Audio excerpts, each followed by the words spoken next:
computador para processar alguma coisa e aí você tem que ficar esperando, né? Com a gente isso não acontece, simplesmente dá o comando, tem um robô ali que fica, né, fica tendo um contato com você para tirar dúvida, perguntar o que ele tem que fazer com isso, o que ele tem que fazer com aquilo, né? Ele tá, na verdade, você está treinando o seu robô, né? A gente brinca que você ensina seu robô o que você quer que ele faça para você. E aí, à medida quanto mais coisa você ensinar, mais ele faz por você, né? E aí, assim, você colocou para processar, por exemplo, esquece. Quando ele terminar, ele te avisa. Ó, seu faturamento terminou, concluído. Aí, se o cliente pagou, ele vai lá, pega aquele pagamento, dá baixa sozinho. Pessoal do Papo de CEO, hoje nós estamos com Maurício Frizarin, CEO da Kion Tecnologia. Muito prazer, Maurício, tudo bem? Tudo ótimo, o prazer é meu. Muito obrigado. Boa. Galera, preciso fazer uma introdução rápida aqui do Maurício.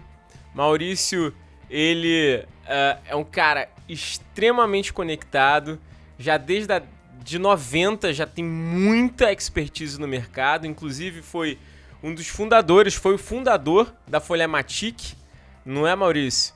Que teve um belo exit para Sage em 2014, não foi isso? Isso, exatamente. Então, Maurício fez um exit nada mais nada menos do que da Folhamatic, quem é do segmento, né, de folha de contabilidade sabe do que eu tô falando. Todo mundo já foi treinado um pouquinho na Folhamatic. Vendeu por 300 milhões para Sage em 2014. Depois, Maurício resolveu fazer estudos lá em Harvard. O cara é bem chique. Tem aí um diplomazinho bem legal nas costas. Tá até aí no fundo da nossa imagem ali, Harvard Business School. E seguiu, não satisfeito, né, como todo empreendedor, seguiu montando a Kion Tecnologia, que a gente vai conhecer um pouco mais hoje.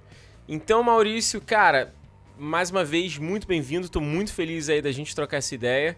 E eu queria começar do início mesmo contigo, cara. Entendendo um pouquinho da tua trajetória. Cara, não tem como a gente não explorar com você o teu case de sucesso, que foi a Folhamatic.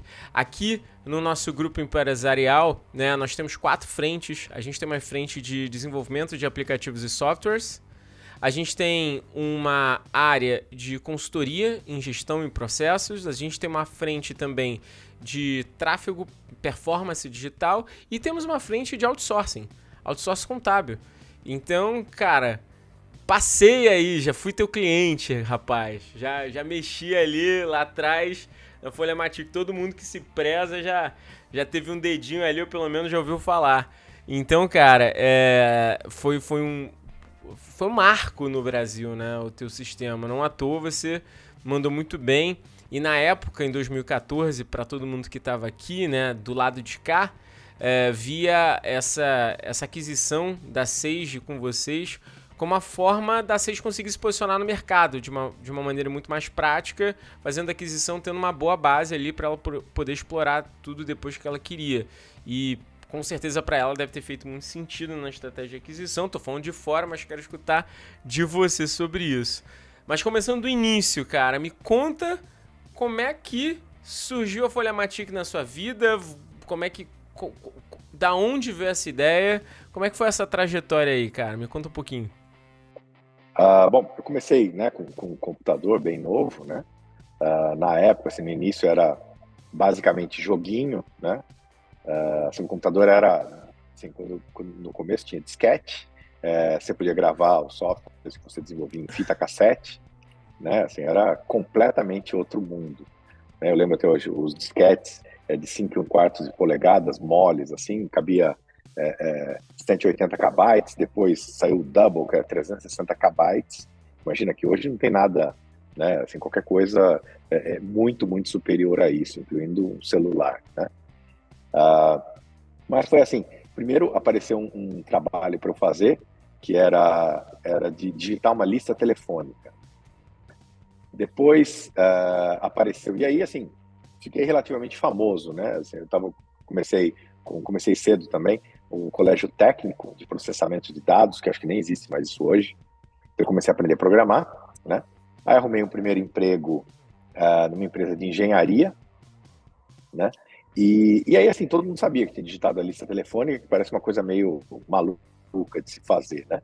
Mas na época eu queria comprar uma impressora, queria melhorar meu computador, apareceu isso, eu falei, eu vou fazer. A ideia era simplesmente imprimir etiquetas para mandar mala direta. Olha como é diferente o mundo de hoje em dia, né, com as mídias digitais. E aí apareciam alguns trabalhos para desenvolver, alguns softwares para desenvolver, né? Eu pegava, desenvolvia, lógico que era moleque, né, assim, 16 anos, 15 anos. Aí entrei no escritório de engenharia, tinha um software que eles tinham comprado, né, para fazer, sabe, os boletos do condomínio, né? Sim, E o sim. computador era muito melhor que o meu.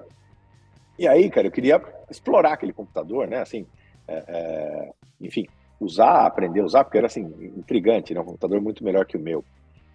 Só que o software era muito ruim. O software, basicamente, se imprimia boleto por boleto para os condôminos pagarem. Aí que acabou acontecendo, eu falei, pô, vou refazer esse software.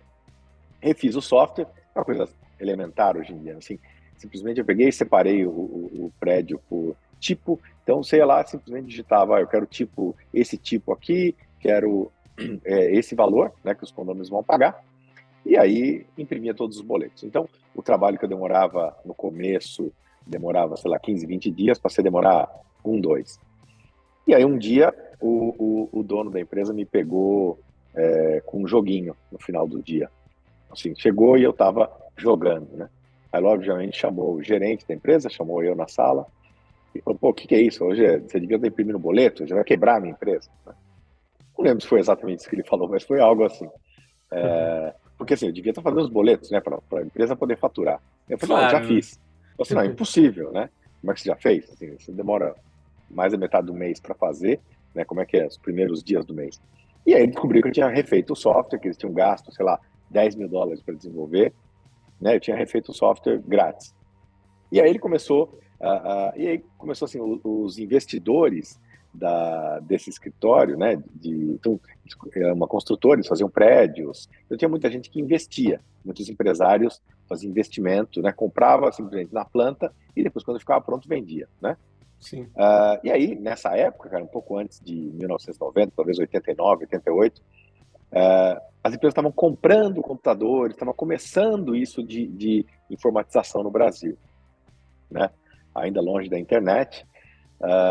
E aí, eu comecei a desenvolver software para essas empresas, né? Comecei a desenvolver, criar o software para essas empresas. E aí eu comecei, trabalhava meio período, fiz uma negociação, né, com a empresa que eu trabalhava no início. Ó, eu trabalho meio período, ganho menos, e aí o resto do tempo eu vou desenvolver software para outras empresas. Bom, aconteceu que eu ganhava muito mais, lógico, desenvolvendo software, né, para essas empresas, do que ganhando meu salário, né? Um pouco mais Logicamente, né? da metade do meu salário lá. Era meio office boy, operador, né? Assim, bom, enfim. E aí comecei a desenvolver isso full time. E aí as pessoas falar, mas você vai ter que preciso de nota fiscal, né? Não dá para ficar fazendo isso. Como é que eu te pago, né? Aí nessa eu já tinha 17 anos, abri a empresa, não podia abrir no meu nome, né? Tem que ser emancipado na época para abrir uma empresa Isso. no nome. Então abri o nome do meu pai, né? Era assim, menos de um ano, até eu tinha 17 anos e alguma coisinha. Bom, abri a empresa, que virou depois Folha Mática, né? No começo era outro nome, e comecei a desenvolver software. Aí apareceu aí, nesse meio tempo, agora voltamos à história da lista telefônica. Um analista de sistemas de São Paulo, amigo até hoje, super gente boa, o Mansur, ele ficou sabendo, né, que ele precisava que desenvolvesse um software para ele, mas assim, precisava ser muito rápido. Tinha assim uma semana, estava completamente atrasado. E aí o pessoal da escola falou, ó, tem um cara que talvez faça isso em uma semana que você precisa, né? É um cara maluco lá que digitou a lista telefônica, talvez ele, né, faça para você. Bom, aí conheci ele, comecei a desenvolver o software, um software que ele pediu, depois outro, enfim, eu desenvolvia sob demanda, né? Eu fiz tudo quanto é software que você imaginar. Na época, até o mais engraçado talvez fosse o software para uma agência de namoro. Saiu até no Eita. Fantástico, não sei se você lembra, assim, muito tempo atrás. O software colocava as pessoas quem que você queria mais ou menos, aí o software procurava e tentava achar o seu par, né? Bom, Legal. Então, nesse início, você acabou atuando muito como um desenvolvedor, uma software house, né? Você pegava as isso, demandas e desenvolvia conforme o cliente pedia, né? Você ainda não exatamente. tava, não tinha ainda aquela visão de desenvolver um produto digital especificamente, né? Não, e aí esse analista de sistemas, né, me convidou para um projeto maior, que era desenvolver uma folha de pagamento, né? E aí eu falei, bom, não me interessa, claro, né? Só que eu desenvolvo um software, mas eu fico com fonte, eu faço o software para você e fico com fonte, né? E atualizo, enfim. E eu estava com uma ideia na época, pô, de repente eu achei um caminho bom aí. Que um dos problemas que eu tinha nessa época era que você desenvolve o sistema, um mês você ganha bastante dinheiro, certo? Desenvolvendo sobre demanda, né? No Sim, outro mês, talvez você não ganhe nada, né? Então, isso é um problema sério, né? Para eu sim. resolver. Tinha que pagar, né? O escritório, já tinha uma secretária, tinha um programador, enfim, a empresa foi evoluindo. Eu pensei, bom, desenvolver o software de folha de pagamento, que ninguém, assim, você vê na faculdade, ninguém queria nem olhar para isso, porque era um software chato de desenvolver, segue legislação, precisa de atualização, é um problema. Todo mundo queria desenvolver RP, né, que é onde estava o dinheiro, vamos dizer assim, que é o que eu também fazia. Bom, comecei a desenvolver a folha de pagamento, e aí continuei desenvolvendo. Falei, bom, esse vai ser um software legal, eu preciso fazer um negócio bem legal, porque minha ideia era sair vendendo para escritório contábil, empresas que quisessem usar, mas em vez de vender o software como era o modelo, né, que até então se utilizava, falei, bom, eu vou licenciar o software, né? Teria aí uma versão de 1990 do SaaS, né? Então, Perfeito.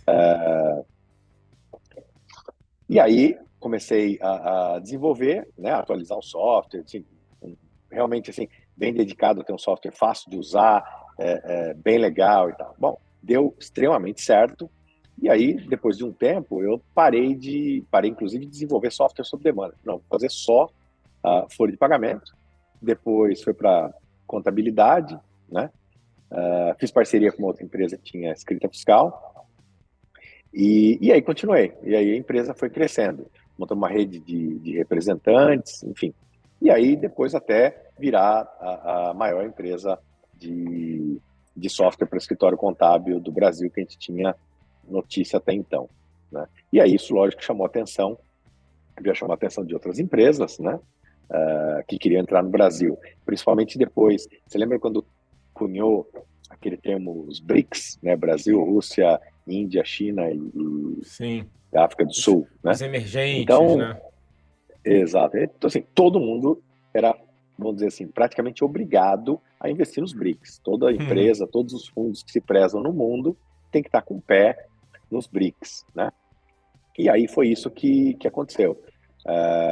Começou a ter, então, a ideia inicial não era vender a empresa, né? Eu vendi uma boa parte primeiro para um fundo de Nova York, que a ideia era me ajudar a crescer e abrir capital. Esse era meu sonho, né? Era fazer isso, né? Me ajudar. A empresa começou a ficar grande e eu, basicamente, sem experiência, né? Assim, sem governança corporativa, enfim, não tinha grande experiência, porque eu praticamente, nunca trabalhei em nenhuma empresa, né? A empresa começou do zero, foi crescendo, né? Essa foi basicamente minha única experiência. Então, um fundo de Nova York fazia um super sentido para me ensinar muita coisa e fazer a empresa crescer. E aí eu vendi, então, uma fatia da empresa, né? Depois vendi mais uma parte, e aí acabou que em 2012, mais ou menos, que era a ideia de começar a fazer um roadshow, começar a apresentar para bancos, né? Para fazer o IPO, né? Abrir capital, que era o que a gente tinha acordado. Apareceu que, talvez por causa dos BRICS, enfim, as empresas todas queriam investir no Brasil. E acabou que esse fundo falou assim, não, vamos vender. E apareceu, né, a Sage, apareceu outras empresas que queriam comprar, e aí fizeram a proposta e nós acabamos vendendo. Boa. Cara, que história, né? E assim, não sei como você reagiu ou viu a dinâmica que vocês acabaram tendo no mercado, né? Porque de fato vocês foram um dos principais players, assim, em termos de serviços, né? De sistemas para escritórios contábeis e empresas que precisavam desse tipo de solução, né? Como eu te falei, a gente aqui era notório quando eu, pelo menos, eu comecei na frente de consultoria, entendi que contabilidade fazia muito sentido a gente também atuar, e aí foi por volta desse momento. E aí, quando eu comecei, todo mundo falava, cara, você tem que aprender Folhamatic, né? E depois você vai entendendo como é que vai rodar as coisas, né? E aí, na época, né, que foi 13 para 14, teve a Sage. E ela entrou muito mais forte, né? Usando muito, inclusive, esse nome em 2015 para posicionar mercado, né? Eu não sei se eu tô falando um monte de coisa aqui que você não pode falar, não sei se tem um NDA aí com os caras, que os caras vão te pegar, mas se tiver, você me fala, tá? Mas eu posso, Não, pelo pode tirar que eu menos. aviso. Qualquer coisa eu não... Essas informações são todas públicas, né? Então, assim, Boa. essa parte assim, até porque a Seja era uma empresa capital aberto, ela tinha que, inclusive, publicar tudo que ela fizesse, valores, tudo mais, né? Que eu não, na época, não quero que publique valor, não tem como, você tem que dar satisfação aos investidores, né? Então, tudo tinha que ser público, então não tem problema nenhum, assim, você acha, essas Boa. informações você acha tudo na internet. Boa. E a tua marca tava tão forte, cara, que quando ela entrou 14 para 15 eu acho que foi o ano que ela começou a entrar bem mais forte no mercado. Ela se utilizou muito do teu branding, né, da tua capilaridade para esticar o mercado dela, né? Obviamente, eu acredito, né, na minha perspectiva, entendi que essa aquisição era para penetração de mercado, óbvio. Então, nada mais justo do que eles não só utilizarem isso, mas também utilizarem a marca. E aí eu fui um desses caras que, putz, quando eu fui começar, eu contratei Sage, porque tinha ali a folha, e, pô, que isso? Tem que começar com os caras, né? Porque o mercado inteiro conversava sobre isso, né? E aí, na época, eu tinha um sócio, ele falou, cara, tem que olhar para isso e ver se a galera sabe mexer nisso no currículo. Olha só que louco, né, Maurício? Assim, eu não sei como você enxerga isso, mas, tipo, é uma baita flag que você finca, assim, no Brasil, né? Principalmente em alguns estados. Que muito empreendedor quer, né? Chegar, né? Quer chegar nesse momento, né? Tipo assim, aquele a sensação de, tipo, game over, sabe, cara? Cheguei no final e entendi que, pô, consegui me posicionar muito bem. E você fez um belo trabalho. E aí, cara, queria entender como você, naquela época, que não tinha o termo tão cunhado SaaS, né? Tudo bem, tinha a Microsoft que já fazia alguma coisa um pouco similar, mas o SaaS em si não era aquela coisa que a gente vê hoje, né? Extremamente, com conteúdo extremamente pulverizado, o que é esse tipo de modelo de negócio. Num momento que expansão era muito mais difícil, né? Tudo bem que hoje o mercado é mais concorrido, mas em compensação a expansão é muito mais facilitada, né? Tem esse trade-off. Como é que foi para você conquistar esse território todo ali em uma época que, bom, era bem diferente, né? Uma das coisas que eu fiz, por acaso você citou agora, né, que assim, deu super certo, foi um trabalho assim, de muitos anos, foi exatamente doar o software para faculdades, para colégios técnicos, para formar alunos para que eles usassem o software depois, né? Assim, para exatamente facilitar isso. Assim, o cara saía, a gente mandava inclusive os diplomas, né, para os colégios técnicos, faculdades, falava, esses aqui são os formandos que aprenderam a usar o software. E aí nós mandávamos os diplomas, justamente para que eles colocassem no currículo e quando fosse procurar um emprego, falar, eu sou formado aqui em técnico de contabilidade, ou contador, e conheço esse software. Então, assim, já facilitava a vida do nosso cliente, né, por ter gente treinada de mercado. Né? Então, isso foi, assim, uma tacada muito legal, ajudou muito, né, foi, assim, super legal. E uma outra coisa que eu acho, até relativamente sorte, é que exatamente em 1990, Se você voltar atrás aí, os escritórios eles estavam começando o Brasil inteiro, né? Não só escritórios contábeis, mas estavam começando a usar computador. Antes, nessa época, um pouco em 1980 e alguma coisa, era tudo máquina de escrever e calculadora. Esse era um escritório contábil, né? Muito lá atrás. Aí a escrituração fiscal passou a ser obrigatória, ser feita digitalmente, né, por computador. E aí que, quando isso aconteceu, assim, alavancou muito a necessidade dos escritórios de terem o software. E como no Brasil a legislação ela não muda diariamente, né, ela muda por hora, né? Você contar a quantidade de mudanças de legislação que tem no Brasil É é alguma coisa absurdo. assim Surreal. absurdo, né? O Brasil é Surreal. o segundo país mais complicado do mundo, né? E gasta, né, o segundo de gasto de tempo para cumprir as obrigações tributárias, né?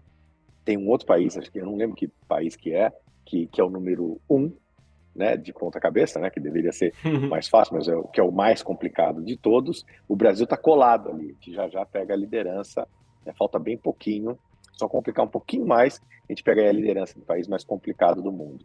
Ah, mas eu não duvido, E não. A gente chega lá. Nesse aspecto de é, complicar, a gente chega lá. tá no caminho, estamos no caminho, Ah, certo? Bom, e aí, então assim, né, a época certa, inclusive, se for da Microsoft, mas a Microsoft vendia mesmo, por exemplo, Microsoft Office e tudo, você comprava a licença. O Windows, você comprava a licença e pronto, não existia, bom, pelo menos assim, o normal ali, vai do arroz com feijão da Microsoft, você comprava a licença, você não tinha ainda, por exemplo, o Office 365, né, alguma coisa que agora é subscrição, né? Era aquisição, você comprava igual era, por exemplo, o RP, né? O modelo era de você comprar um RP, pagava super caro, pagava a implantação, pagava a personalização do software, né? Então, o desenvolvedor ganhava bastante dinheiro com isso, né? Na venda, né? E aí esse modelo que eu comecei a usar na época, a gente não ganhava, aliás, era o contrário, né? A gente não ganhava nada na venda, a gente pagava para vender. Porque você tem vendedor, tem todo um custo, né, de implantação, treinamento. Então, o custo do cliente inicial era exatamente invertido, né? Era você gastar para depois ganhar, lógico, nos anos subsequentes, que o cliente está pagando e não está demandando tanto suporte técnico. mas o Né? primeiro ano inteiro? O prim- Basicamente, o primeiro ano, acho que hoje é pior até. O primeiro ano que o cliente entra na empresa, né, ele dá prejuízo para a empresa. Começa a ter uma lucratividade nos anos subsequentes. Por questão de comissionamento, treinamento, ligações para o suporte técnico, enfim. Por tudo isso, acaba sendo, né, o primeiro ano é praticamente prejuízo. Caramba. Puxado, né? Precisa de um caixa, uma gestão ali financeira forte, né? Porque senão você detona ali teu business, né? Como é que você solucionou isso? Foi aí que, inclusive, você entendeu esses números e buscou, por exemplo, fundraising? Não, então, na verdade, nunca teve fundraising até 2011, 2012. Então, assim, foi só no Ah, então final e foi também não bem foi para depois. ter, nunca teve fundraising, né? Foi crescendo organicamente, né, do zero. A diferença é que, assim, no início eu mesmo vendia, instalava, sabe, né, bate é falta, cabeceia e ainda é goleiro, né? Então, no Boa. início, basicamente, eu fazia tudo. Então, começou a ter clientes. E aí, depois de aí, centenas, milhares de clientes, a entrada de novos clientes ela é financiada pela própria lucratividade dos clientes antigos, vamos dizer assim. E aí o business ele se autossustenta sem ter que pagar.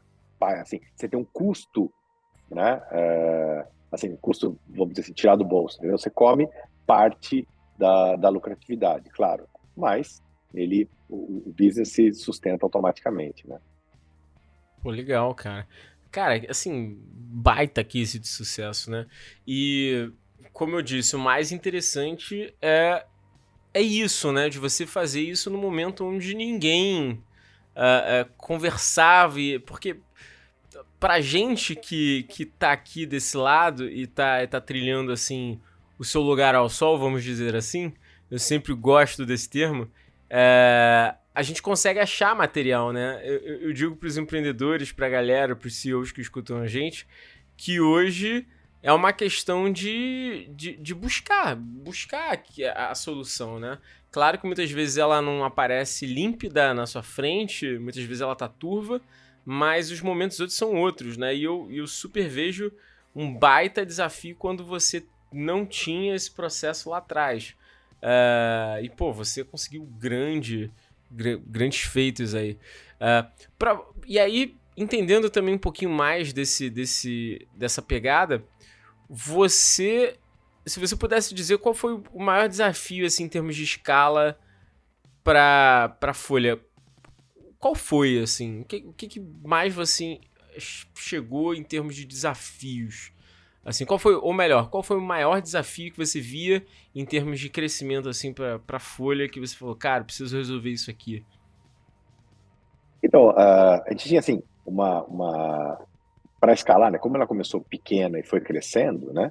Assim, sempre eu comecei a desenvolver muita coisa interna para ajudar a gerenciar a empresa, sabe? Para começar a ter dados, por exemplo, CRM, né? Para ter isso muito lá atrás, quando não era ainda, vamos dizer assim, hoje em dia, né? Assim, muita gente tem CRM, enfim, né? Tem todo um controle dos clientes, da demanda e tudo mais. Então, foi basicamente assim, essa foi uma parte complexa para criar do zero um mecanismo para a gente entender o volume de atendimentos, para entender como a gente atenderia bem o cliente sem rasgar dinheiro, né? É óbvio, se você colocar um monte de gente para atender, né, e colocar muitas pessoas a mais do que você precisa, você vai ter um atendimento bom. Mas assim, a gente não tinha, como não tinha investimento, não tinha nada, não tem como você fazer isso, tem que ser um crescimento orgânico, né? Você não pode nem ser muito e nem ser pouco, né? Você vai devagar, você entra muitos clientes novos e você vai ter um mau atendimento, né? Se você não aumentar o time, então tem um atendimento mau. Se você aumentar muito o time, você mata a sua lucratividade. Então, acho que esse foi o principal desafio de conseguir criar um software, entender esse mecanismo e mantendo uma qualidade sem rasgar dinheiro, vamos dizer assim, né? Boa, legal, E cara. depois, uma outra parte mais complicada foi a hora que a empresa tomou um tamanho já bem maior, né? Sabe, de ter diretores, de ter uma governança corporativa, de começar a ter, sabe, os problemas da empresa maior, né? Sabe, aí chegando centenas de funcionários, né? Começou a complicar um pouco mais do que, óbvio, quando você tem sei lá, 20, 50 pessoas, é fácil, né? Você sabe o nome de todo mundo, conhece todo mundo, só que chega uma hora que você não conhece mais ninguém, né? Quando eu saí, mas ninguém também não, você está exagerando, mas quando eu saí, a empresa tinha se não me engano, 1.400 funcionários. Então, assim, obviamente eu não conhecia mais todo mundo, tinha gente de fora, a gente trabalhava em lugares diferentes. Então, assim, já é muito mais complexo de você administrar do que a empresa no início, né? Boa. E aí, Maurício, você obviamente não satisfeito, resolveu continuar nessa trilha, né? E montou alguns projetos bem legais, né? Dentre eles, a Kion. E eu queria entender um pouquinho mais o que faz a Kion, qual é o business que você tá atacando aí, cara. Então, basicamente foi assim, logicamente tive um não compete, né? Sim. Brinque, eu não podia vender nem pipoca pela internet, que era estava infringindo o contrato. Então, assim, tive aí anos que eu não podia trabalhar em nada relacionado na área, né? E aí eu tinha um sonho de mudar aqui para os Estados Unidos, estudar, enfim, fazer algumas coisas que eu nunca pude, por questão até da empresa, né? Eu fiz faculdade, fiz um monte de cursos, mas assim, nunca consegui fazer nada, uma pós-graduação, nunca tive tempo para isso, né? Pela demanda da própria empresa, que estava crescendo muito. Até a primeira faculdade eu precisei fechar, depois fechar a matrícula, falei, não, eu vou bombar por falta, parei e depois retomei. Mas até isso, né, assim, foi complexo no início da empresa, a falta de tempo. Mas, passado isso, eu resolvi mudar para os Estados Unidos, né, por um tempo, e experimentar para cá. Vim como estudante, né? É o jeito melhor que você tem de ir para os Estados Unidos para ver se você gosta, você não pagar tanto Sim. imposto, enfim, você vir para cá. Bom, vim para cá e estudando de aviação, não tinha nada a ver com nada, né? É outra paixão. Eu vou me dedicar algum tempo, né, em aviação. Eu já era piloto no Brasil, né? Mas, bom, eu vou dedicar um pouco mais tempo nisso. A sua Mudei para cá. formação é aviação? Não, administração de Não. empresa e Ah, marketing, sim. né? Mas Técnico em é. processamento de dados, né? Depois administração e marketing. Ah, tá, entendi. Então, nada a Mas ver com você. aviação. Boa, mas você curte como hobby, né? Isso, é. Sempre foi como hobby. Boa. E aí, bom, passado um tempo, eu falei, puta, tinha um sonho de estudar em Harvard, né? Pô, de repente eu podia tentar. Aí, cara, eu falei, bom, o que eu faço, né? Eu vou tentar, duas pessoas desse fundo, né, chama Insight, de Nova York, os pais estudaram em Harvard, o filho estudou em Harvard, enfim, eles estão em Harvard, bom, todo mundo. E aí eu toquei no assunto uma vez, falei, não, pô, tenta, vamos lá, eu te ajudo, né, a fazer, para aplicar, né? Bom, maravilha, peguei, apliquei, falei, bom, não vou contar para ninguém, porque assim, se eu ficar Se der falando, errado. cara, depois não dá certo, eu vou passar vergonha, né? Boa, E a boa. chance era maior de dar errado, então, bom, não vou falar para ninguém. Aí não contei para ninguém, apliquei, passou, sei lá, 4 meses, aí um tempão, nada. Falei, ó, deu errado, né? Aí eu, bom, não custa. Eu mandei um e-mail, falei, ó, viu, e aí, né? Falei, não, desculpa, tá atrasado, estamos atrasados, tá lá, mas fica tranquilo, tá no páreo ainda. Aí passou, sei lá, 6 meses, um tempão, aí veio a aprovação. Aí, logicamente, eu contei, né? Meus pais, para todo mundo, pô, legal, vou estudar. E aí voltei a estudar, mas sem pretensão nenhuma, honestamente, de abrir uma outra empresa, né? Eu estava já investindo só como investidor em algumas empresas, que nem da área de software era, né? Outras áreas, distribuição, né? Uma outra empresa que eu sou sócio, que chama Bricoflex. E aí, que não tem absolutamente nada a ver com software, né? A gente vende, importa coisas da China, vende para distribuidores né, que vão para os supermercados. E, bom, e aí, então, lá estava estudando, assim, foquei nisso também, né, para entender um pouco mais essa área que eu não conhecia no início. E aí, cara, duas coisas me chamaram muita atenção, que foram a fintech, né? Harvard é bem baseado assim em casos, né? Sabe, você estuda casos de Muitos empresas. Por exemplo, cases, nós né? estudamos Amazon, né? Por exemplo, o case da Amazon, a Amazon quase quebrou, enfim, coisa super interessante. E aí, essas duas coisas me chamaram muita atenção. Foi fintech, né? Assim, revolucionar, né, o setor bancário e inteligência artificial. E eu fiquei intrigado, né, por que pouca gente, né, assim, só empresas muito grandes usam softwares com inteligência artificial, enfim, coisas com inteligência artificial. E comecei, fiz mais alguns cursos, né, paralelos a isso, e aí comecei a me interessar mais e prestar mais atenção nisso. E aí, um pouquinho antes da pandemia, agora em 2019, 2020, eu falei, pô, por que não tentar, né, criar uma empresa, né, que desenvolveu software, né, baseado em inteligência artificial, quer dizer, que fosse muito mais prático, né, o que viesse a aprender com o usuário, né, ligado a uma fintech, quer dizer, que poderia ter os serviços bancários dentro do software, né? Porque imagina, pô, um ERP, imagina, você vai pagar uma conta, você está com o ERP dentro de um banco. Então, você paga a conta, já dá baixa sozinho, já faz tudo sozinho, lógico, com segurança, mas, assim, usando a tecnologia, e o software aprendendo com você, ao ponto dele começar a melhorar, né? Dele começar a melhorar do ponto de vista de ele mesmo ir aprendendo e ajudando cada vez mais o usuário, né? Mas em Então, Harvard, especificamente, você estudou a parte de inteligência artificial ou foi algo mais abrangente? Assim, eu sempre tive a não, mas curiosidade. não, bem mais abrangente. Depois eu fiz um outro curso de Harvard sobre fintech. Ah, Né? entendi. E Harvard, eu E, vou fazer uma pergunta que parece ser imbecil, mas é só para escutar a resposta. Harvard é isso tudo mesmo? Cara, acho que é mais, viu? É É. impressionante, cara. Assim, é impressionante. O nível dos professores, o conteúdo, sabe assim, a metodologia de ensino é assim, é muito diferente. É muito diferente, muito melhor. Era É. bom se a gente tivesse, sabe, algo assim no Brasil, né? Sabe assim, com essa mesma. Né, a gente, lógico, está melhorando tudo, né? Eu não conheço mais, né? Assim, muito tempo fora de faculdades do Brasil, né? Eu acho que já melhorou, imagino que tenha melhorado muito, que tenha, né?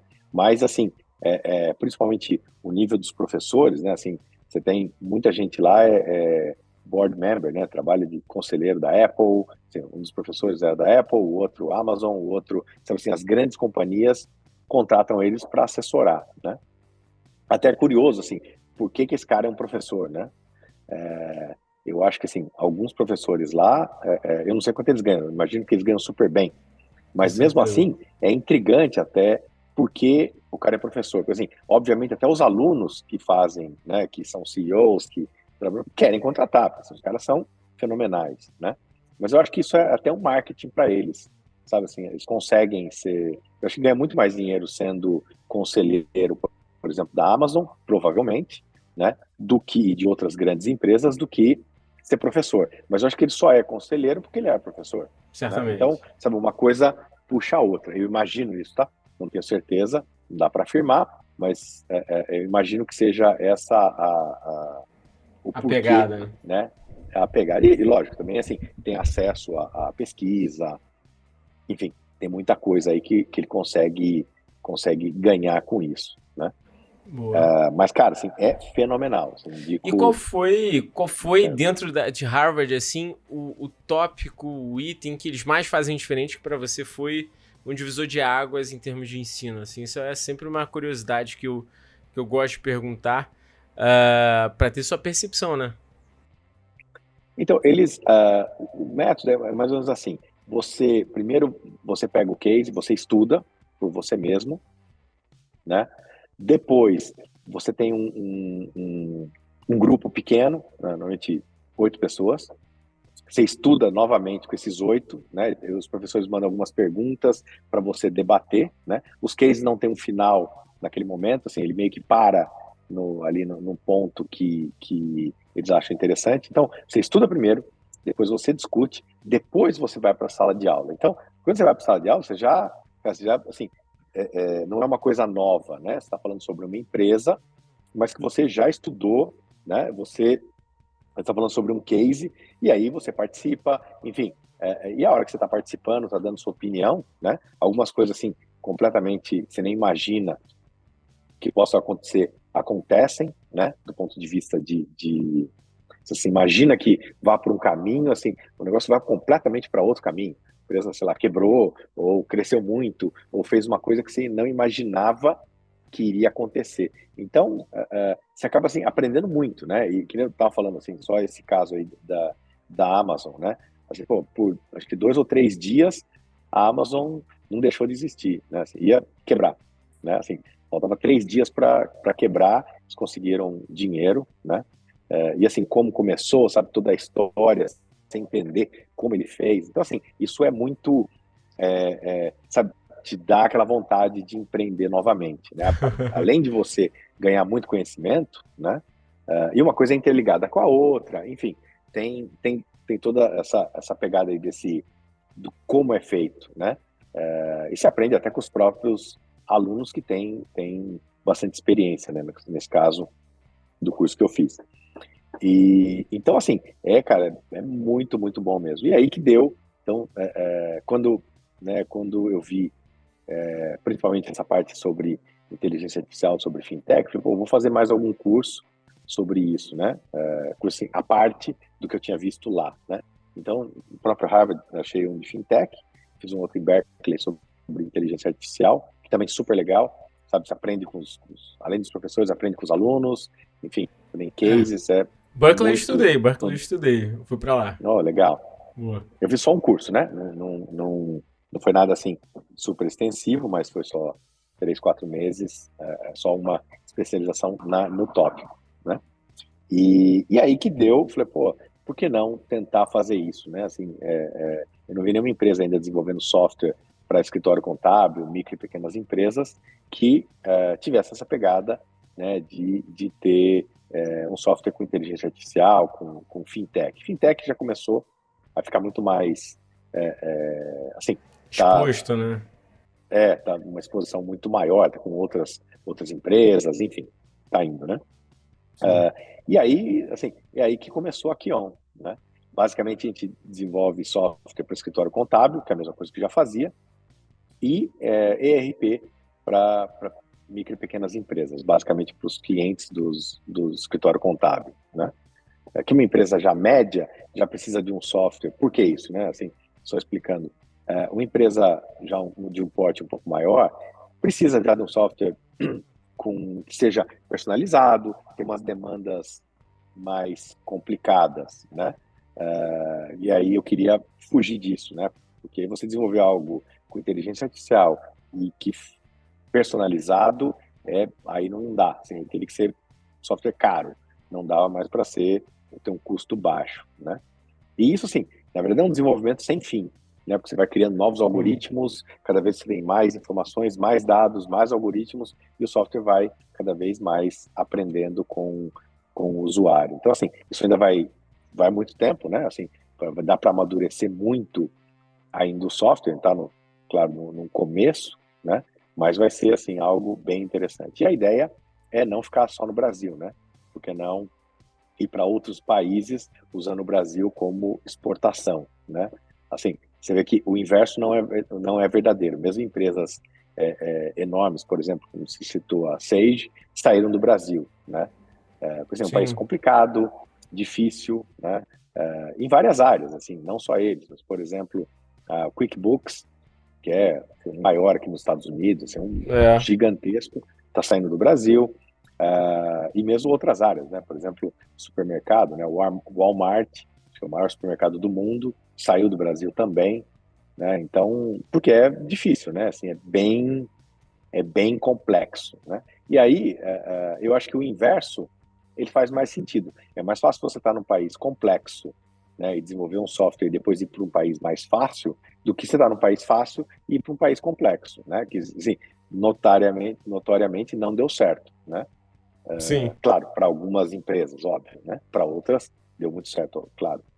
E, e aí, assim, o que no final do dia você acaba entregando com a Kion para esse cliente? Inteligência artificial arrolada ou um desenvolvimento mais amplo mesmo? Então, o que eu fiz foi uma pesquisa, né, bem ampla, assim, com os contadores, para entender quais são as dores dos contadores, que mudou bastante, por incrível que pareça, assim, 8 anos mudou muito, de, de 2014, ali, quando eu saí, até 2020, né, 2022 agora, mudou bastante esse mundo do contador, né? Antes, você basicamente tinha um software de folha contábil e escrita, só, né? Basicamente, vai. E aí nós É. lançamos, por exemplo, software de CRM, lançamos um software para administrar escritório contábil, e assim, foi tendo algumas coisas mais.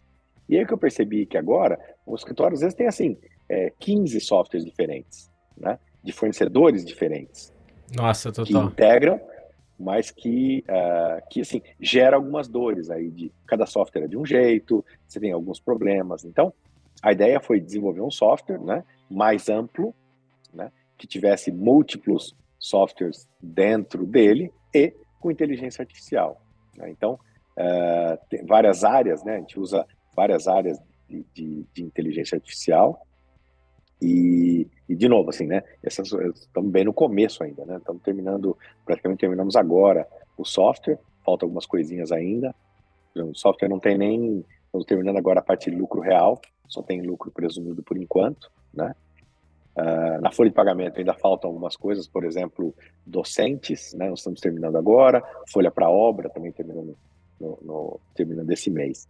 Então, assim, está em um estágio assim, bem no começo, mas o software, assim, nós temos muitos clientes que apoiaram desde o início, que usam os melhores softwares do mercado e estão gostando muito, né? Então, ele está fazendo assim, baseado nessa experiência, para realmente entregar um software que vai fazer a diferença para o escritório contábil e para a pequena empresa, né? E, assim, isso vai, logicamente, evoluir muito ao longo do tempo, né? Agora, terminando toda essa parte, vamos chamar assim, vai a parte burocrática, a gente volta a carga, né, assim, bem forte na parte de inteligência artificial, de fazer o software aprender cada vez mais com o usuário e ficar mais fácil. Legal, então assim, a sua promessa é que vamos ter um novo tipo de player aqui em termos de soluções para escritórios contábeis que vai conseguir fazer algo meio all-in-one. Ou você não, você quer segmentar, você quer entendedores específicas. Quero esmiuçar um pouquinho mais da tua ideia, cara. O teu RP vai ser completo, a gente vai olhar um pouco mais para alguma frente específica. Me conta mais aí. Não, por exemplo, na parte só um exemplo, tá? Assim, a parte do RP para o escritório contábil, né? Nós estamos fazendo algumas coisas que são diferentes dos softwares atuais, né? Por exemplo, nós colocamos um gerenciamento do contrato do escritório contábil, né? Para com seus clientes, e aí o software ele consegue faturar para o cliente com um clique. Então você vai colocar, por exemplo, os dados do seu cliente, quanto você cobra, por exemplo, por mês do cliente, enfim, especificar qual você cobra por salário mínimo, você reajusta a mensalidade, como você reajusta a mensalidade, enfim, tudo como você cobra esse cliente. Você emite o boleto bancário de qual banco, pode ser KeyBank, pode ser, enfim, qualquer outro banco, enfim, você faz todo o setup. E aí, na hora de fazer o faturamento, você vai dar um clique, você dá uma olhada, vê se está tudo ok, dá um clique e deixa. Entendeu? Logicamente, o faturamento não sai em 1 minuto, vai demorar meia hora, sei lá, depende do tamanho do escritório, 30 minutos. Mas assim, você deu um enter e você pode fazer outra coisa. O software está trabalhando para você, né? Você não vai ficar esperando ele faturar, ele emitir a nota fiscal, emitir o boleto, mandar o e-mail.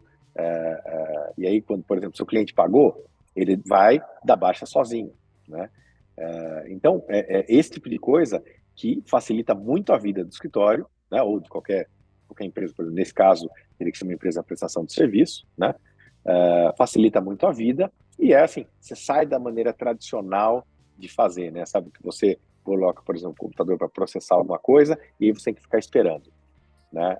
Com a gente isso não acontece, simplesmente dá o comando, tem um robô ali que fica, né? Fica tendo um contato com você para tirar dúvida, perguntar o que ele tem que fazer com isso, o que ele tem que fazer com aquilo. E aí, na verdade, você está treinando o seu robô, né? A gente brinca que você ensina seu robô o que você quer que ele faça para você. E aí, à medida quanto mais coisa você ensinar, mais ele faz por você, né? E aí, assim, você colocou para processar, por exemplo, esquece. Quando ele terminar, ele te avisa. Entendeu? Ó, seu faturamento terminou, concluído. Aí, se o cliente pagou, ele vai lá, pega aquele pagamento, dá baixa sozinho. Então, quer dizer, isso as coisas do dia a dia ali, ele facilita muito a vida do contador. E isso, sim, a gente quer fazer em todas as linhas possíveis, né? Boa. Por exemplo, dar baixa tem bastante software que dá, por exemplo, que você baixa um XML, né? Nós baixamos o XML, o robô entende o que ele tem que fazer com aquilo, né? Qual a conta contábil, enfim, qual a tributação, o que ele tem que fazer, e ele faz todo o processo para você. O que ele não entender, ele te pergunta, né? Ver se é recorrente ou não, e ele vai, cada vez, quanto mais notas ele baixar, mais você explicar, mais ele começa a entender, né? Seja porque a nota é igual, ou seja porque ele encontra um padrão naquela nota fiscal. Então, se ele encontrar um padrão e tem alguma dúvida, ele vai, logicamente, não fazer. Ele para e fala assim, ó, encontrei essa nota aqui, aparentemente é essa conta contábil, é esse código, enfim, na escrita fiscal que eu preciso usar, ou no controle de estoque do cliente. É isso mesmo? Sim. Ele faz para você, né? Então, você não precisa, você vai ter que sempre, você está no controle, né? Assim, porque senão também não dá, né? Você não tem como, Sim. ainda não existe nada que consiga substituir, né, o contador, o ser humano, enfim. Mas o que dá para fazer é ajudar e bastante, né? Assim, simplificar a vida e ajudar realmente a deixar mais tempo livre para atender o cliente, para fazer o que interessa para o business. Então, reduzir um pouco desse tempo, de burocracia e coisa repetitiva, né? Não é a ideia de que vá substituir ninguém, mas que pelo menos use melhor o seu tempo, mas consiga fazer coisas melhores do que ficar fazendo tarefas repetitivas o tempo inteiro. Cara, sensacional. E isso já tá go to market? Já dá para ligar? Já dá para comprar? Como é que é isso aí? Já sim, já sim. Exceto, nós terminamos o final do ano a partir de lucro real, né? Que eu te falei, não tem ainda, Boa. então é, nós já estamos vendendo super bem, inclusive a receptividade está assim, maravilhosa, né? Dos clientes, estão vendendo bastante, até porque eles enxergam que nossa ideia era assim, começar no escritório menor, começar com clientes pequenos, mas na prática, os clientes maiores são os que mais se interessam, porque, sabe, no escritório contábil maior, interessa até mais do que um escritório pequeno, que Sim. foi uma novidade para nós, pelo menos para mim, porque eu imaginei que a gente, né, começasse um escritório pequeno, a gente começa escritórios que não têm empresas com lucro real. Mas na prática, quem mais precisa de ganhar tempo, mais precisa de velocidade, é justamente o escritório que tem mais clientes. Né? Então tem assim, uma procura super grande por isso. E como o tempo demora um pouco, né, para você não consegue adquirir o software e sair usando no dia seguinte, né? Por mais que a gente tenta fazer tudo, deixar o software fácil, tem aí uma curva de aprendizado, tem, né, você quer testar, enfim. Então, nós já começamos, já fizemos o go-to-market, mesmo antes de ter essa parte de lucro real pronto, porque nós entendemos que é possível, né, principalmente o escritório contábil, começar a usar, né, e deixar as empresas com lucro real para final de dezembro, né, que é praticamente um mês e meio, né? Então não muda muito. E no Cara, ERP, né, para pequenas empresas, sim, também isso essa foi um software, uma aquisição, né, que nós fizemos, então o software já existia, já tinham clientes, né, nós só começamos a refazer o software, deixar ele com uma tecnologia mais avançada, mais fácil de usar, né, e começar a incorporar a inteligência artificial. Está no processo ainda, mas já é um software mais, assim, que já tem, né, centenas de clientes aí, já batemos 1.000 clientes de ERP. cara, sensacional, muito bom. E eu vi que você também está expandindo por sistemas de franquias. Me conta mais sobre isso aí. O que você está direcionando para essas franquias e por que essa expansão através da dinâmica de franquias?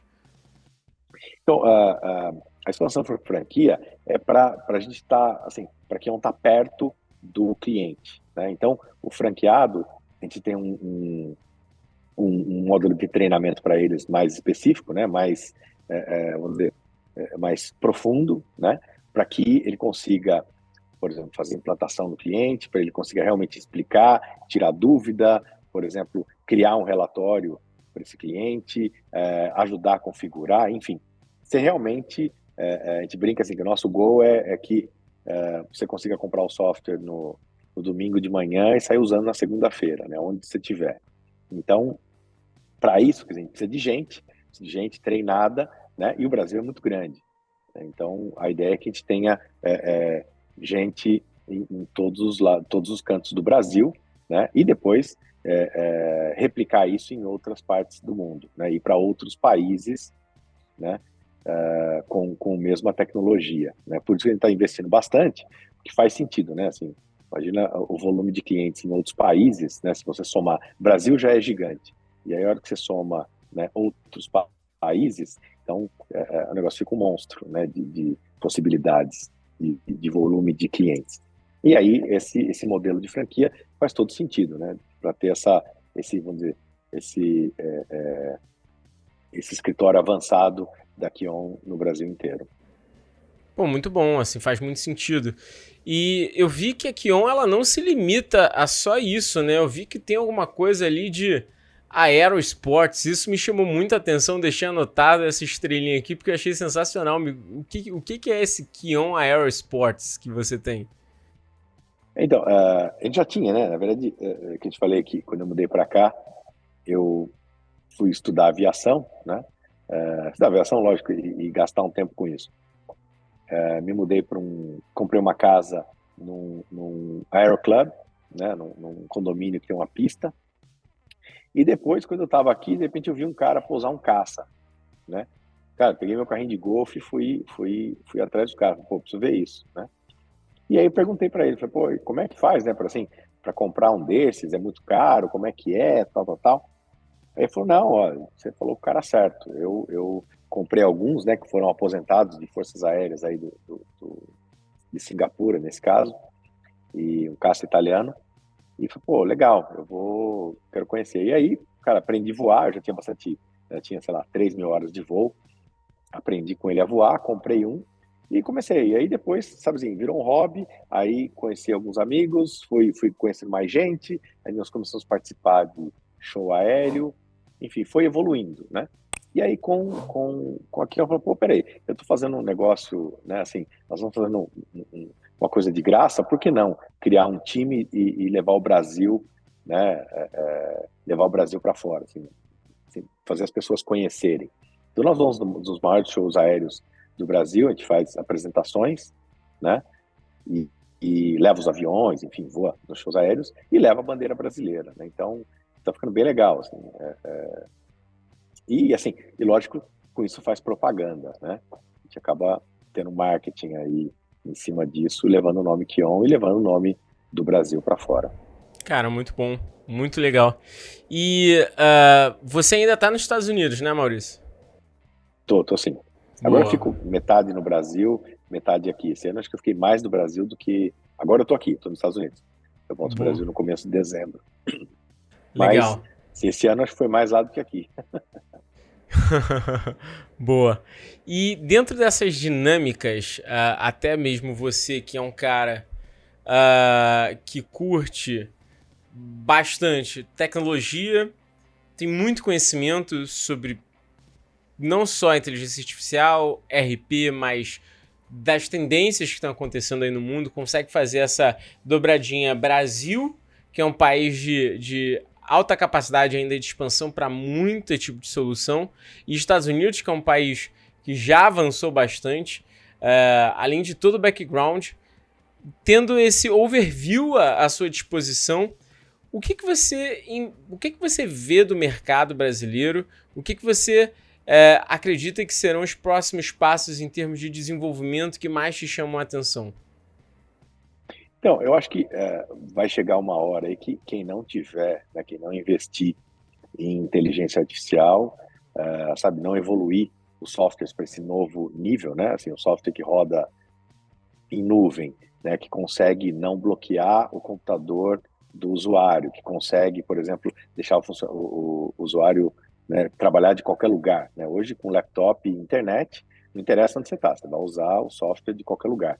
Pode estar dentro do escritório, Sim, pode estar fora, né? Não vai fazer diferença nenhuma. Né? sim. Então, assim, eu vejo que no futuro, sei lá, no máximo em 10 anos, os softwares que não tiverem inteligência artificial vão morrer. Porque, assim, a diferença vai começar a ser tão grande, que vai ser a mesma coisa que aconteceu. Por exemplo, você imagina, você tem um escritório contábil com um computador, com um software, e aí o seu concorrente tem uma máquina de escrever e uma calculadora, né? E assim, num futuro vai ser isso que vai acontecer. Não vai ter como você ter o software de hoje, um software de hoje competir com um software com inteligência artificial, com tudo isso de tecnologia que tá existindo agora, né? E a gente está juntando tudo isso. Uma grande diferença é que, assim, hoje, quando você pensa num software, ou antigamente, né, quando você comecei a desenvolver, você escolhia uma linguagem, escolhia o banco de dados, ou o banco de dados que era da própria linguagem, e desenvolvia o Sim, software, certo? certo. Sempre foi assim. A diferença é que agora você consegue, por exemplo, na Kio nós não temos uma linguagem, nós temos várias linguagens, né? Uma que é melhor para inteligência artificial, uma que é melhor para acesso a banco de dados, uma que é melhor para manipulação de dados sobre a internet, outra que é acesso ao computador. Então, e nós trabalhamos com microsoftwares, né? Microserviços. Então, o que isso quer dizer? Que nós conseguimos trocar, por exemplo, parte do software sem ter que refazer. Que, se você notar, a cada 10 anos, mais ou menos, o software ele fica obsoleto. Não necessariamente exatamente 10, 10 anos e meio, pronto, ficou velho. Não é isso que eu quero dizer. Mas é mais ou menos 10 anos, o software ficou obsoleto. Até pela minha experiência. São quase 30 anos fazendo isso, né? Assim, passou por várias gerações de software. E se você medir, é mais ou menos isso, 10 anos. Então, eu queria fugir disso, porque não adianta nada fazer um software agora muito bom, que daqui a 10 anos eu vou ter que fazer de novo, que ele vai ficar velho e a empresa vai ficar ruim, né? E não é porque você quer, mas a linguagem não permite, saiu coisa nova, né? Vou dar um exemplo agora, por exemplo, serão a Web 3.0, ou mesmo metaverso, a gente não sabe direito o que vai acontecer, né? Mas, assim, do modelo que nós estamos desenvolvendo, a gente consegue trocar esses pedaços do software, que são numa linguagem específica, trocar por uma outra linguagem. Vamos dizer que o metaverso vire realmente uma coisa extremamente útil para as empresas, né? A gente conseguiria, por exemplo, trocar o front-end do software para um front-end metaverso e ele funcionar lá dentro, né? Então, isso permite que o software perdure por muito mais tempo, ele seja atual, né, sem ter que trocar o software inteiro. Quando você troca o software inteiro, tem um problema super sério, que é treinar o usuário de novo, é como se ele trocasse de empresa. Por isso que muitas empresas hoje, eles mantêm o mesmo software, ele fica velho, né, e a empresa começa a perder um volume de clientes absurdo, e aí vem outra empresa e começa a crescer, né? Mas basicamente é por isso. Então, nesse modelo, não. Você consegue, né, ir trocando e ampliando e colocando novas tecnologias e substituindo o que você já tem por coisas novas sem ter que trocar o software inteiro. Então, daqui a 10 anos, o software vai ser completamente diferente, mas não vai ser trocado de uma vez só. Ele vai evoluindo ao longo dos 10 anos. Né? Isso não acontece assim, um dia faz pum, trocou. Né? Isso vai acontecendo ao longo do tempo. Né? Então, essas são as inovações que eu enxerguei para a Kion, para ser uma empresa não para daqui a 3, 4 anos ganhar o mercado, crescer e acontecer como todos, mas sim perdurar e ter uma longevidade, né? Continuar sendo um software ótimo por muito tempo. Cara, legal, muito bom. É o que a gente costuma falar muito da estrutura, né, do software, né, do sistema, né? Isso é muito importante, né? Os microserviços, né? Eu acho que a gente está falando um pouco sobre isso, né? A gente conseguir também modularizar, eu acho que isso é uma coisa que faz muito sentido realmente, e até uma questão que você acabou falando também é da inteligência artificial, porque, na minha humilde perspectiva, eu vejo que muitas questões em termos de processos que estão aplicados a sistemas, eles têm pouco, ele tem pouca evolução. Algumas coisas ainda tem muita coisa. Essa parte que você citou, que a Kion vai acabar ofertando em termos de RP, da parte financeira, de você conseguir conciliar, de você conseguir faturar, uma coisa super que faz super sentido, diminui a questão ali do processo repetitivo. Isso ainda no mercado ainda tem muita coisa a avançar. Então, pô, parabéns, você super está despontando. Mas tem muita frente dentro de processos que tem pouco diferencial, né? E você só vai conseguir realmente achar esse diferencial se você conseguir pensar em conjunto com a pessoa que está fazendo ali e criar realmente uma inteligência que consiga absorver ali as variações para cada um e automaticamente cuspir novos processos ou novas soluções dentro daquela dinâmica que faz com que aquele cara tenha realmente um desempenho superior em comparação a outro tipo de uso, né, ou metodologia de uso que ele podia utilizar, né? E uma das coisas que eu mais me amarrei assim de trazer a tua pauta para cá, Maurício, foi por isso, porque eu vejo que existe muito essa dinâmica, né? E eu acho que você vai estar aí numa crista da onda de um tema mega relevante. Então, assim, é exatamente isso. E, assim, não tem fim, né? É É. legal, assim, eu estava conversando com alguns franqueados, né? Até com alguns clientes, a gente faz muita reunião com clientes, né? E aí você, quando vai ficar pronto? Eu nunca. Porque, assim, é verdade, né? Assim, a tecnologia muda tanto que, assim, não tem um final, né?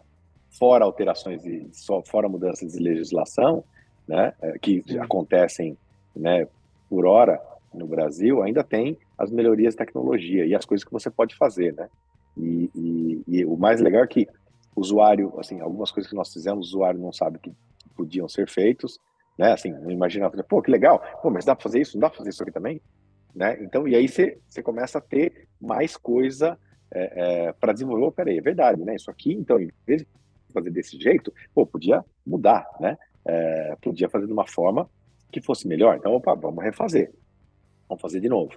Então, assim, é um negócio que não tem fim, né? Porque a hora que você fez aquilo que o usuário queria, que ele sugeriu, aparece uma melhoria de tecnologia, depois aparece mais uma coisa, depois alguém tem mais uma ideia, então, e uma coisa vai levando a outra, né? E não vai acabar nunca. Então, mas essa que é a parte legal, assim, é uma evolução constante, né? Do software está sempre na mais alta tecnologia possível, né? E exportar, e levar o nome do Brasil para outros lugares, né? Estão pensando em lugares mais complexos no começo, que é mais fácil para entrar e tem menos concorrência, né? Legal, cara. Para depois ir para os países como os Estados Unidos, né? Como vir para cá, que a concorrência é mais forte.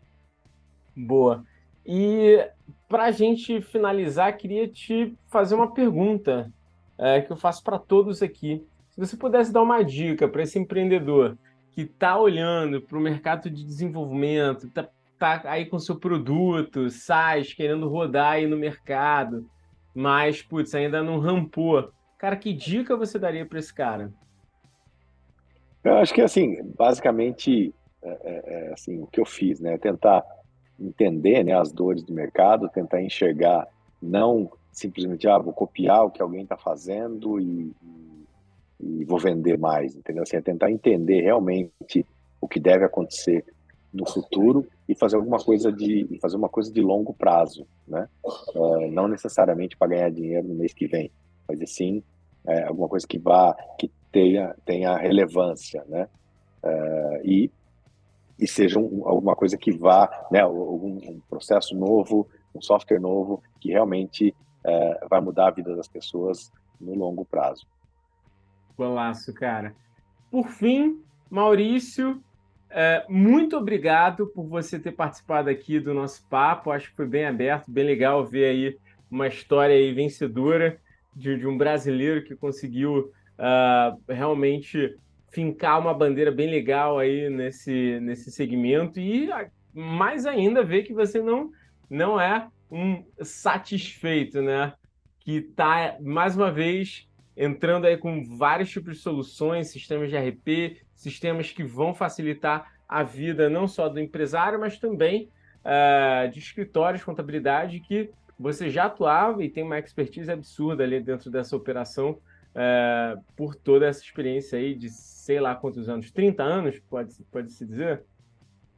Desde 1990, né? Depois teve uma pausa aí no meio, mas desde 1990, um pouquinho antes, desde 89, trabalhando nisso, né? Bom, então, Quase 33 anos, 30. rapaz. É É. muito tempo. Muito bom, cara. Então, mais uma vez, muito obrigado, galera do Papo de CEO. Por favor, não deixem de curtir e compartilhar esse episódio. Mandem aí faz o seguinte, manda pro teu contador. Dá um share ali Boa. e manda pro teu contador para ele escutar um pouquinho sobre esse fera que esteve aqui conosco. E Maurício, para a gente finalizar, por favor, também divulga aí um pouquinho das suas redes sociais ou das redes da Kion, como é que a galera te acha? Me fala aí. Então, nós temos, né, o nosso site, né, kion.com. Lá tem tudo. Tem as redes sociais, tem vídeos, nós concentramos muita coisa lá, né? E @KionTech no Instagram, o meu é @Maurício Frizarin, né, com Frizzarin. Mas tem tudo lá, tem tudo no kion.com, você consegue achar tudo e seguir a gente, é um prazer. Muito Golaço. obrigado, Dário, muito obrigado a todos. Eu que agradeço, pessoal. Esse foi mais um Papo de Show comigo, Dario Pérez, @Dario_Pérez. Só me seguir lá, manda um direct, eu sempre respondo todo mundo. Espero que vocês tenham gostado e até a próxima. Tamo junto.